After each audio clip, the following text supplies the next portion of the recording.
Hello my friends, आप सुन रहे हैं हमारी कहानी my cruel husband season 2 episode 5। कहानी का टाइटल है तुम्हारी रूह पर, तुम्हारे जिस्म पर, तुम्हारी नस नस में सिर्फ और सिर्फ मेरा हक है।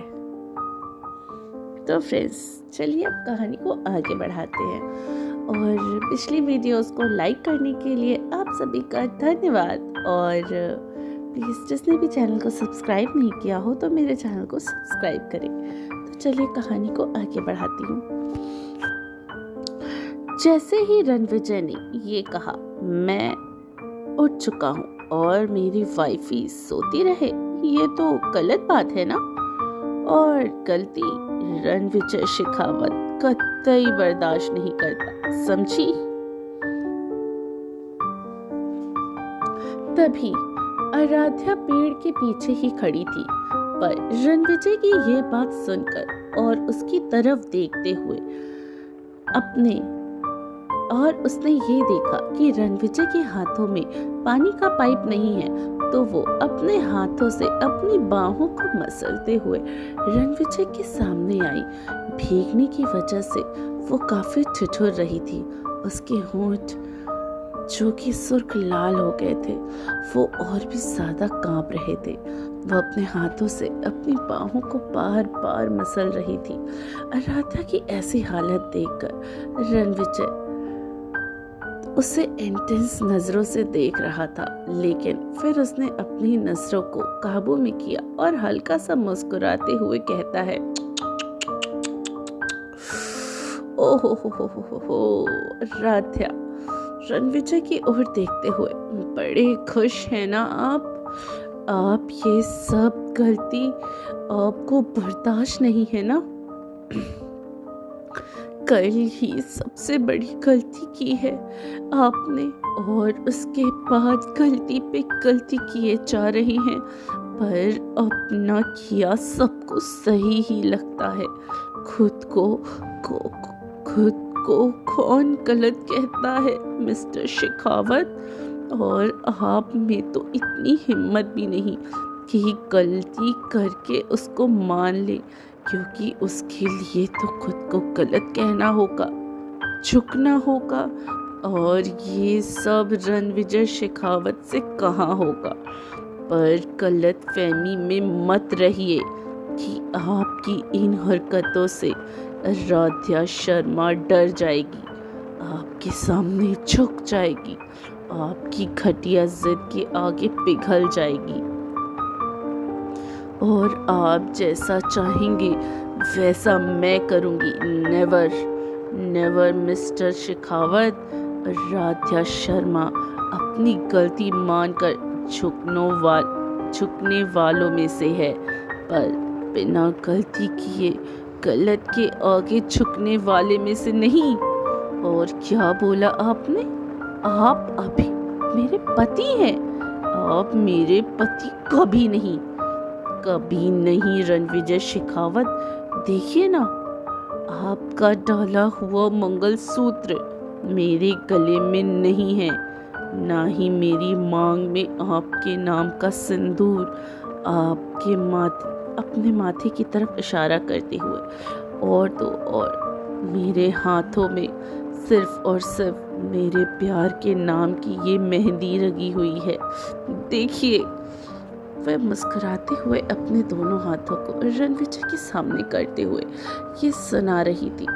रणविजय ने आराध्या के गले की ओर देखा, जिसमें मंगलसूत्र नहीं था, और फिर उसकी मांग की ओर, जिसमें सिंदूर भी नहीं था। कुछ तो आराध्या ने कल रात ही सिंदूर पोंछ दिया था, और बाकी बचा सिंदूर रणविजय के पानी डालने की वजह से धुल गया। रणविजय को अपनी ओर देखता देख आराध्या अपने हाथों की ओर देखते हुए फिर बोली, आपसे जो शादी हुई है, जो आपने धोखे से की है, उसका कोई मतलब नहीं मेरे लिए, कोई मायने नहीं, कोई मतलब नहीं। तो मुझे मेरे हाथ की इस मेहंदी से, जिसका रंग इतना गहरा है, देखिए कि मेरे प्यार की गवाही दे रहा है, और मायने रखता है तो सिर्फ ये मेरे लिए, मेरा दिल जिसमें सिर्फ मेरे प्यार से नाता जोड़ा है। और हाँ,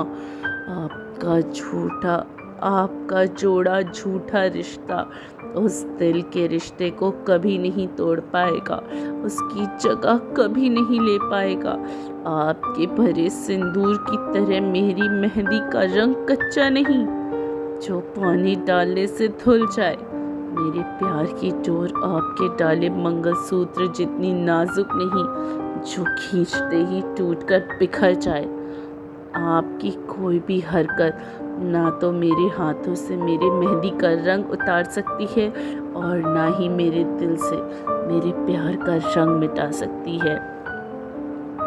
और आपने तो सुना ही होगा ना कि जब कोई रंग पहले से ही चढ़ा हो तो दूसरा रंग चढ़ना बेहद मुश्किल है। जब पहले से ही किसी की मैं बन चुकी हूँ तो आपकी कैसे हो सकती हूँ। उसने ये सारी बातें रणविजय की आंखों में आंखें डालकर कही। आराध्या की इन बातों को सुनने के बाद रणविजय का गुस्सा, जो और भी ज्यादा बढ़ चुका था, वे गुस्से से तिल मिलाते हुए आराध्या की ओर बढ़ा और उसके कंधों को कस के पकड़कर पीछे पेड़ से लगा दिया। रणविजय ने उसकी बाहें अपने हाथों से कसकर पकड़ ली थी, पर आराध्या उसकी पकड़ से हो रहे दर्द को दिखाने की बजाय मुस्कुराते हुए उसकी ओर देखे जा रही थी, मानो उससे रणविजय के दिए जा रहे दर्द से कोई तकलीफ ही ना हो रही हो, बिल्कुल फर्क ही नहीं पड़ रहा हो। तभी रणविजय उसके करीब होते हुए और अपने दांतों को भींचते हुए गुस्से में बोला, तुम्हें क्या लगता है, तुमने अभी जो कहा और जैसे तुम खुद को मुझे दिखा रही हो कि मैं कुछ भी करूं तुम्हारे साथ तुम्हें कोई फर्क नहीं पड़ता। राध्या, तुम इतनी स्ट्रांग नहीं हो जितनी तुम कोशिश कर रही हो बनने की मेरे सामने। तुम्हारी हर कोशिश बेकार होगी और फर्क मुझे नहीं पड़ने वाला, पड़ेगा तो सिर्फ और सिर्फ तुम्हें। तुम्हारे गले में पड़े मंगलसूत्र नहीं है, तुम्हारी मांग में मेरे नाम का सिंदूर नहीं, क्योंकि ये मेरे लिए सब बकवास है। पर इन सब से ये तुम इस हकीकत को नहीं बदल पाओगी कि मैंने तुमसे शादी की है और मैं तुम्हारा पति हूँ। वैसे तो इस प्यार और शादी के नाम से मुझे बेहद नफरत है। मुझे ये रस्में वगैरह फालतू की चीज़ें नहीं पसंद। मैंने आखिर तुमसे शादी की है तो बस तुम्हें बंदिश में रखने के लिए। दुनिया ने देखा है इस शादी को, तो तुम चाहो तो भी नहीं छुटला सकती हो और ना कह सकती हो कि शादी नहीं हुई हमारी। हमारे इस रिश्ते को नकार नहीं पाओगी तुम कभी नहीं, चाहे फिर जैसे भी हो ये रिश्ता बेनाम हो।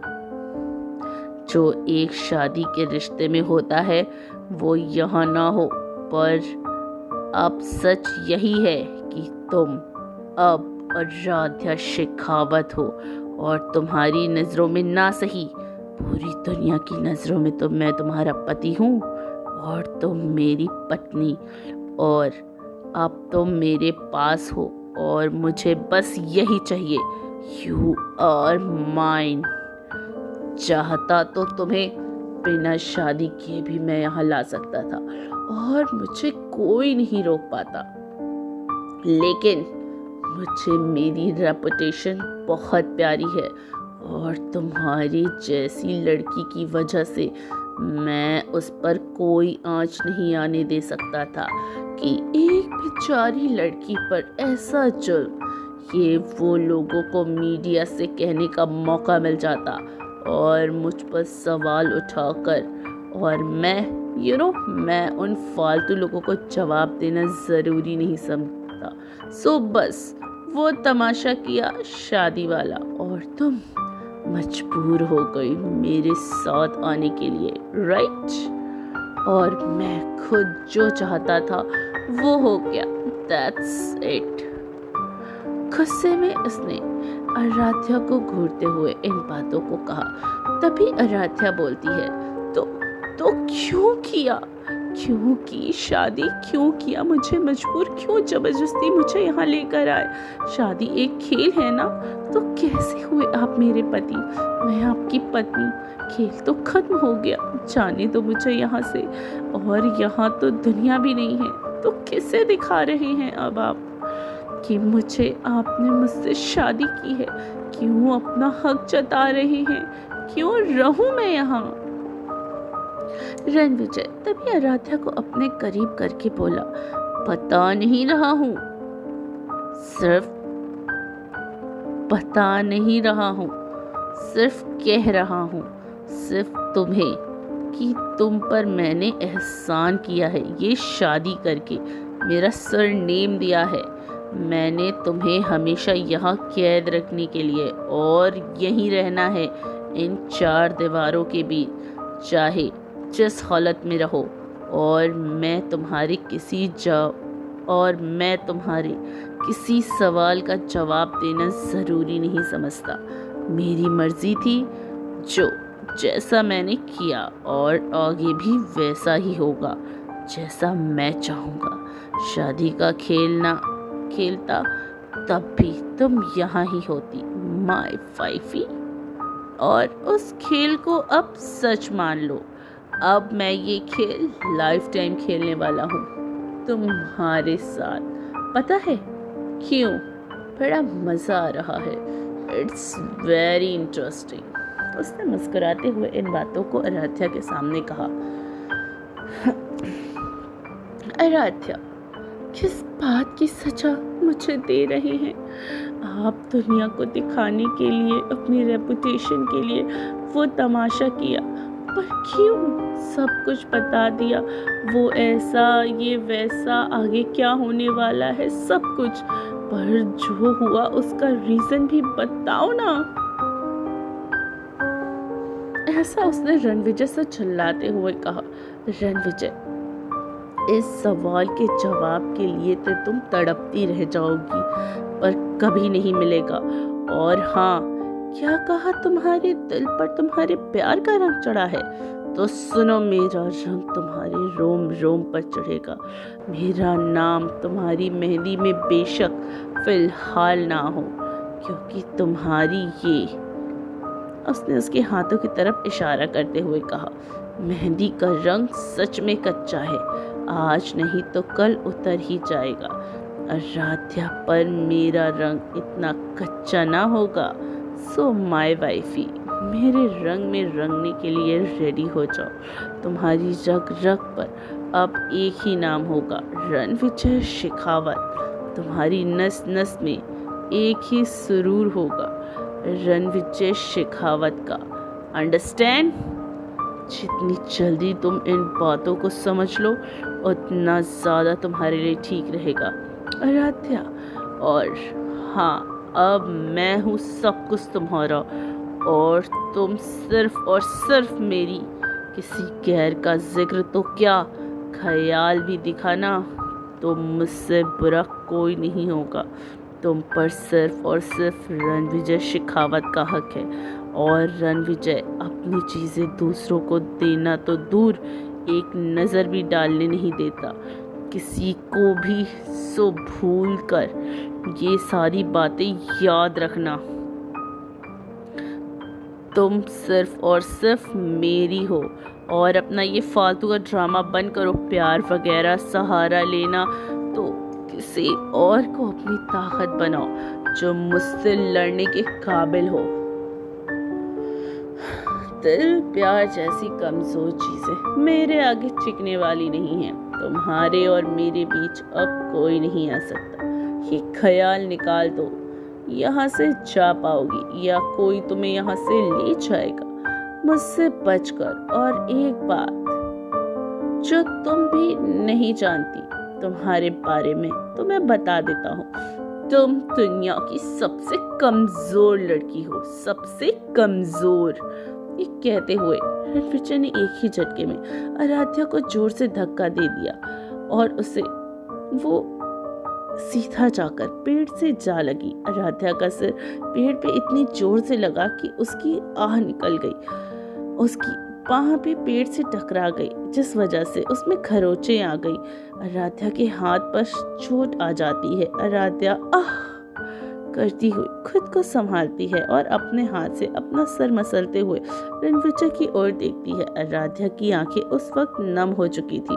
आराध्या ने खुद को मजबूत दिखाने की कोशिश तो काफी अच्छी की थी, लेकिन वह अपना दर्द जाहिर करने की बजाय मुस्कुराई भी। पर रणविजय की घटिया बातों और उसके बेरहम रवैये की वजह से उसका दिल छल्ली छल्ली कर दिया। रणविजय का कमजोर लड़की बनाना आराध्या की आंखों को छलका गया। तभी रणविजय ने आराध्या की ओर देखते हुए उफ उफ उफ उफ उफ, क्या हुआ, कहाँ गई तुम्हारी हिम्मत? चुभाना, सच चुभाना सच चुभता ही है, और मेरा कहा हर लफ्ज तुम्हें चुभेगा ही नहीं, बहुत गहरा जख्म भी देगा, और फिर ऐसा दर्द कि तुम्हारी आंखों से बहते ये आंसू भी उससे कम ना कर सकेंगे। तुम कितनी भी स्ट्रांग हो, लेकिन मेरे आगे बनो मत, मुझे नहीं हरा पाओगी। आराध्या अपने गालों पर आए आंसुओं को पोंछते हुए, आंसू बहाने से दर्द कम नहीं होता, बस मन हल्का हो जाता है। हिम्मत टूटी नहीं है मेरी आपसे लड़ने की, इसलिए मुझे किसी सहारे की जरूरत नहीं, मेरा मजबूत इरादा ही काफी है। आप भी कुछ भी कर लीजिए, आपके कहने से मैं कमजोर नहीं होने वाली। ये सुनकर रणविजय मुस्कुरा उठा और डबल मुस्कान देते हुए, तुम्हारे आंसू, तुम्हारी बेबसी, तुम्हारी हर चीज तुम्हारी कमजोरी है। आराध्या, मेरी हिम्मत टूटे न टूटे, पर मैं आपका घमंड जरूर तोड़ दूंगी। रणविजय शेखावत। रणविजय आराध्या को अपने साथ ऐसे बोलते देख उस पर चिल्लाते हुए बोला, just shut up and listen, तुम्हारी किस्मत अब मैं लिखूंगा। My wifey Aaradhya Shekhawat. Aaradhya, I am not Aaradhya Shekhawat, I am Aaradhya Sharma, और मैं अपनी किस्मत खुद लिखती हूँ। यह सुनकर रणविजय आराध्या के करीब हुआ और उसकी कमर पर हाथ डालते हुए उसे अपने करीब करते हुए, राइट वाइफी, तुम अपनी किस्मत खुद ही लिखती हो, और ये जो हुआ है तुम्हारे साथ, ये तुम्हारा ही तो करनी है, पर अब मैं लिखूंगा तुम्हारी किस्मत, तुम्हारा हर पल रणविजय शेखावत द्वारा लिखा जाएगा। तुम बहुत खराब राइटर हो यार, अब देखना तुम्हारी कहानी कितनी मज़ेदार हो जाएगी। वो मज़ा सिर्फ मुझे आएगा, द ग्रेट रणविजय शेखावत को। अब मैं लिखूंगा तो मज़ा भी तो मैं ही लूँगा ना। आराध्या के गीले बालों को उसके चेहरे से हटाते हुए ऐसा उसने कहा। रणविजय का छूना आराध्या को बिल्कुल भी रास नहीं आया। वो उसे खुद से दूर करना चाहती थी, पर रणविजय की पकड़ से छूटना इतना आसान नहीं था। आराध्या कसमसाते हुए, देखो रणविजय शेखावत, दूर रहो। रणविजय की नजरें आराध्या के हाथों की ओर गई, जिनसे वो आराध्या को खुद से दूर करने की कोशिश कर रही थी, आराध्या के हाथों की मेहंदी पर रणविजय की नजर मेहंदी में लिखे ए नाम पर गई, जिसे देखकर रणविजय की आंखें गुस्से में लाल हो गई। तभी उसने आराध्या को छोड़कर वो वहां से उसी वक्त चला गया। आराध्या उस वक्त बहुत ही उदास हो जाती है और सोचने लगती है, कितना बुरा इंसान है, क्या करूं, कुछ समझ नहीं आ रहा, ऐसा गंदा खेल खेल रहा है ये रणविजय शेखावत, पर क्यों किया, कैसे जानूं, कैसे निकलूं इस नर्क से, इस शख्स से दूर कैसे जाऊं। नहीं रहा जाएगा ऐसा मुझसे, यहाँ कोई मदद भी नहीं करेगा, अगर मांगू तो मेरी मदद करके वो खुद भी फंस जाएगा। उसने गार्ड की ओर देखते हुए बोला। तभी आराध्या ने अपने हाथों की ओर देखा और अपने दोनों हाथों को जोड़ हथेली अपने सामने करके अपनी मेहंदी की ओर देखा। एक पल मेहंदी को देखकर वो खुश हो गई और दोनों हाथों के बीच लिखे ए वर्ड की ओर देखते कहा, कहाँ हो तुम? और फिर खुद से मन ही मन कहती है, कितना अच्छा होता, सब कितना खूबसूरत होता, क्या क्या नहीं सोचा था मैंने। शादी एक नया मोड़ था मेरी ज़िंदगी के लिए, जिसके लिए मैं बहुत खुश थी, एक्साइटेड थी और उस नए बदलाव का बेसब्री से इंतज़ार किया था। यकीन था कि शादी के बाद सब कुछ बहुत प्यारा होने वाला है। कितने ख्वाब देखे थे जो हकीकत बनने वाले थे, पर ऐसा होगा सोचा ना था। ये तो मेरे सपने में भी नहीं था। ऐसा तो मैंने कोई ख्वाब भी नहीं संजोया था।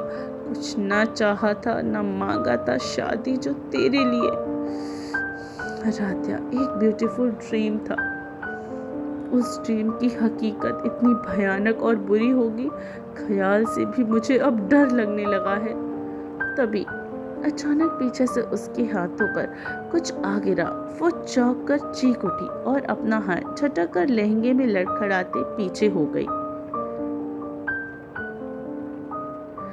आखिर आराध्या के पीछे से क्या गिरा था? इन सारे सवालों का जवाब पाने के लिए आप हमारे साथ यूं ही बने रहिए सिर्फ टिनी FM जान के साथ।